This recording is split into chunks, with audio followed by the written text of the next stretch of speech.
Everybody knows what the lie detector or the polygraph is.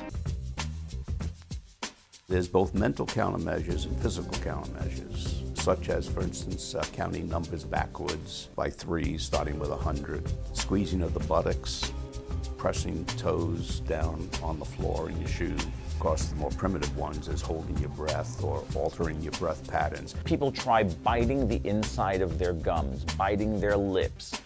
What? Okay, today I'm going to teach you my technique for lying. The idea is very simple. I've been doing this since I was a little kid, so anyone can learn it. To demonstrate, imagine you're asked a question you really want to lie about. Let's pick something you might be really insecure about, like, are you still a virgin? Or something you're genuinely ashamed of, like, did you cheat on your exam?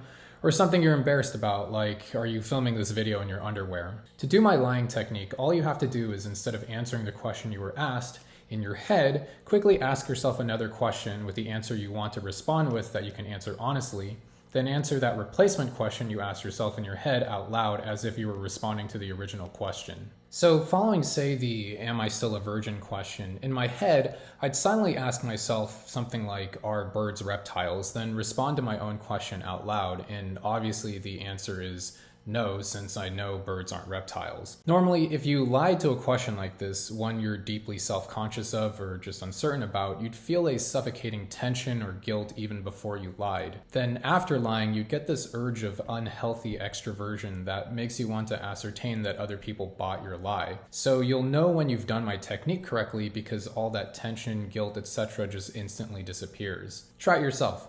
Pick something you're deeply insecure about and imagine yourself being asked about it. Then use my technique and you'll immediately understand what I'm talking about. Note, when you start out, you might be a little bit slow or need to keep repeating the replacement question in your head, even after responding out loud, to keep yourself distracted from the original question. You've got to figure out and practice what works best for you. I'm just here to teach you the foundational question replacement idea. Anyways, the reason this technique works so well is because from your perspective, you don't actually lie. You don't get all the body language, vocal tells, and even stress responses that normally accompany lying, and because you didn't actually lie, you also don't end up caring what other people think about your answer, i.e., like a psychopath. Not actually lying is also why the technique breaks lie detectors. Lie detectors determine if you're lying by comparing to baseline measurements of physiological signals. But in this case, it's not doublespeak or doing any of those weird movements like lifting your left butt cheek and raising your right toe. But if the guy had his tongue in the wrong position of the mouth, that can also nullify it. You can nullify a lot of things done to you. In fact, you can nullify them if you raise those 2 big toes. You simply don't lie, so there's nothing to detect. You ignore the original question and answered honestly to another question you asked yourself. Not your fault if the asker misinterprets your answer to be for their question. I feel this deserves a teehee. And since we currently don't have technology that can read thoughts, no one can tell if the brain activity you exhibit before responding is just you processing the original question or using my technique to lie like a psycho. Especially if during baseline measurements you repeat any asked questions to yourself in your head. If anything, if the lie detector thinks you're lying, you know it's broken or the person operating it is suspect. Okay, my spiel here on breaking lie detectors is clearly only in theory, but I'm not making a special trip to the police station for a 5-minute video on a passing thought I had as a kid, so if you watch this video and have access to a legit lie detector, test it out and tell me how it goes in the comments. I'd be curious to hear. Finally, here are some concluding thoughts. First, you can obviously develop this technique for different types of questions that aren't only yes or no.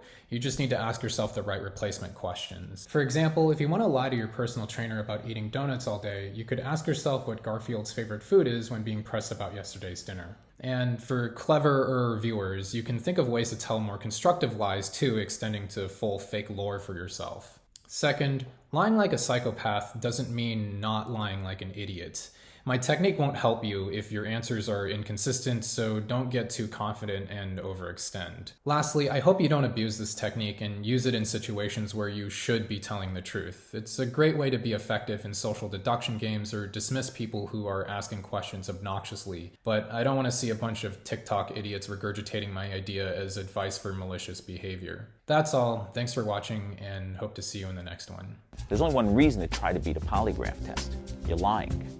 I can't be the only person who thought of this, right?